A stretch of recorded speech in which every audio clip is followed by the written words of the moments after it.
So 1.2, they talk about several different topics, so we're just going to work through some examples. So the first question, they ask us to put in one of these symbols to make this a true statement. So remember, this statement, we read it from left to right. This is the smaller n, this is the bigger n. So this is something is less than something. So this is less than. This one, we read it from left to right. The bigger side comes first. So we say this one is greater than, and then the other one is equal. It is equal to. So the small n goes beside the smallest number. The large n goes beside the largest number. So this is smaller than that one. So we do that.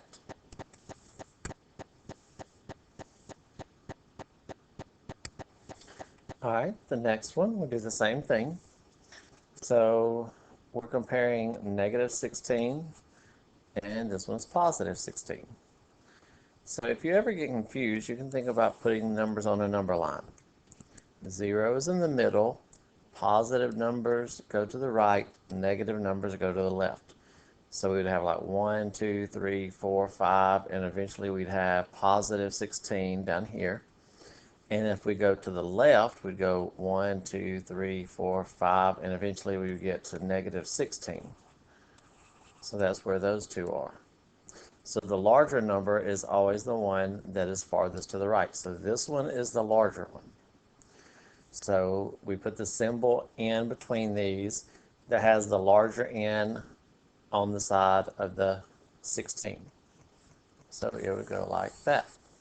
So if we read that, this is negative 16 is less than 16. Now if we look at this one, this just asks us whether or not this is a true statement. First of all, we need to know, what does this say? This says that negative 5 is less than, that's what the top part of this means, or the bottom little line under it means or equal to negative 5. So let's take that in sections. Is negative 5 less than negative 5? Well, no, negative 5 is not less than negative 5. But negative 5 and negative 5 are the same amount, so they are equal to. So it doesn't have to match both, because a number can't be smaller than and the same size. But if it makes the top or the bottom true, then that works. So negative 5 is equal to, but we would say it is a true statement that negative 5 is less than or equal to negative 5. So that's true.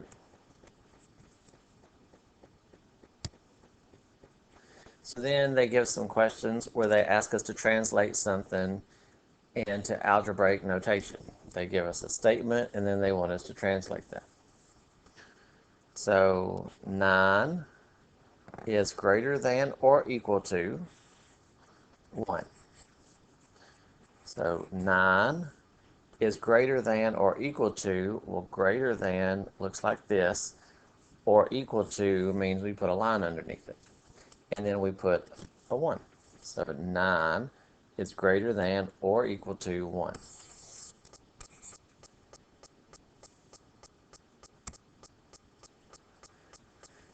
This one, they ask us to represent each of the values using integers.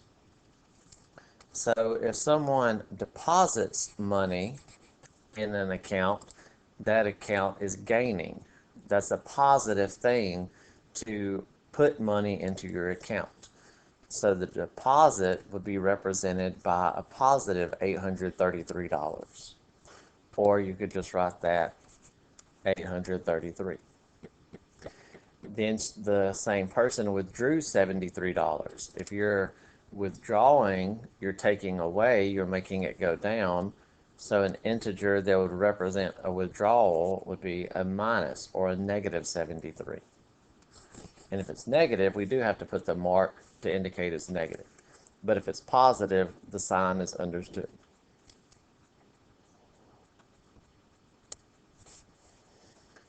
And then one of the last things they ask us for in this section is just classifying numbers. So let's just remind ourselves real quickly. Natural numbers are also known as counting numbers. And when we count, we start at 1 and we go 1, 2, 3, 4, and so forth. Whole numbers are that same list, but we also include 0.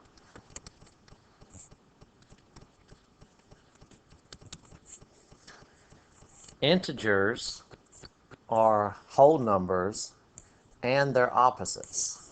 So integers include negatives. So we have 0, 1, 2, 3, and so on. And we also go in the negative direction, negative 1, negative 2, negative 3. So like whole numbers, but both positive and negative.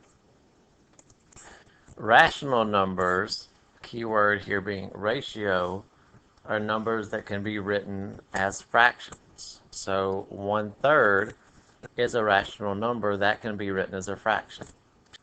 Negative 2 over 9, that can be written as a fraction. If it's something that is an integer, we can make an integer a fraction by writing it over 1. So it's only rational if we can write it as an integer over an integer. You might say, well, what about, can't you put anything over 1? Well, technically we mean an integer over an integer. We'll come back to that in just a second. Irrational is basically all real numbers that are not these. So, for example, the number pi is irrational. Remember, pi has a decimal, and it goes on and on and on, and it never repeats, never gets into a pattern. So if something never repeats or never gets into a pattern, it's not possible to write that as a fraction with one integer over another integer. Sometimes you see it approximated as 22 over 7, but these are not exactly the same. This eventually will start repeating.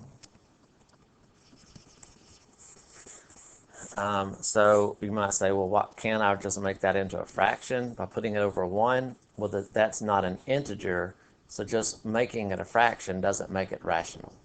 It has to be an integer over an integer.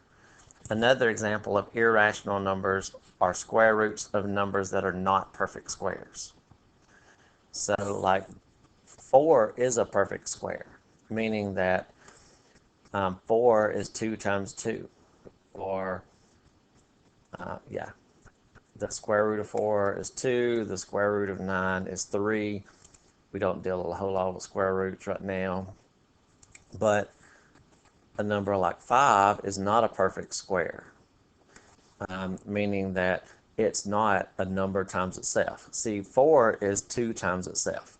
9 is 3 times itself, but 5 is not an integer times itself. So it turns out that there's not a fraction that we can use that would give us that exact value.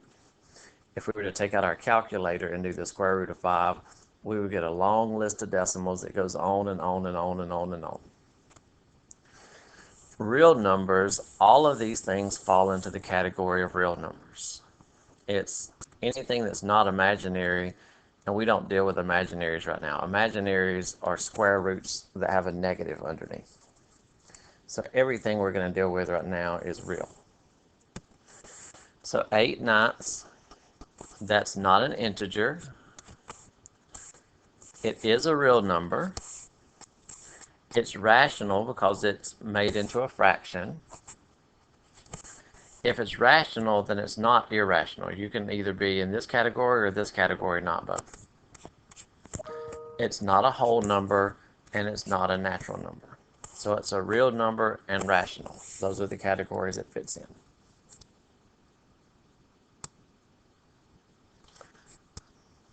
And then one last one.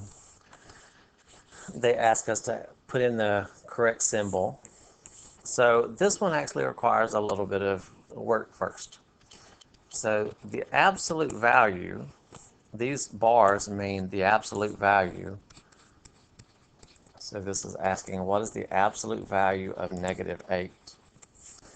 And on a technical side, absolute value means the distance from 0.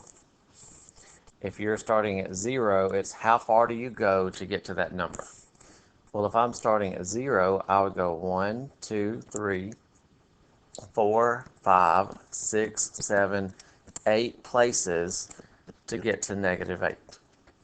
So the absolute value of -8 is 8. +8, if we think about getting to +8, we would go to the right 1, 2, 3, 4, 5, 6, 7, 8 places. So if we go over 8 places to the right, that's +8. Both of those numbers are 8 units from 0. So both of those have an absolute value of 8. Often the way people will remember it is if you have an absolute value bars, you drop the negative symbol. And that's true for the most part. We just always, if there are things added or subtracted or whatever on the inside, we have to do that operation before we take the absolute value. But for this problem, on the left side, the absolute value of -8 is +8. On the right side, we have -9, and then we just need to put in the correct symbol. Well, if 0 is in the middle, let's do it here. +8 would be on this side, -9 would be on that side, and we said earlier that that numbers to the right are always biggest. So that's the bigger of those two numbers. So we put this symbol, the larger n is by the bigger number. And we would read that 8 is greater than -9. Or if we go back to this, the absolute value of -8 is greater than -9.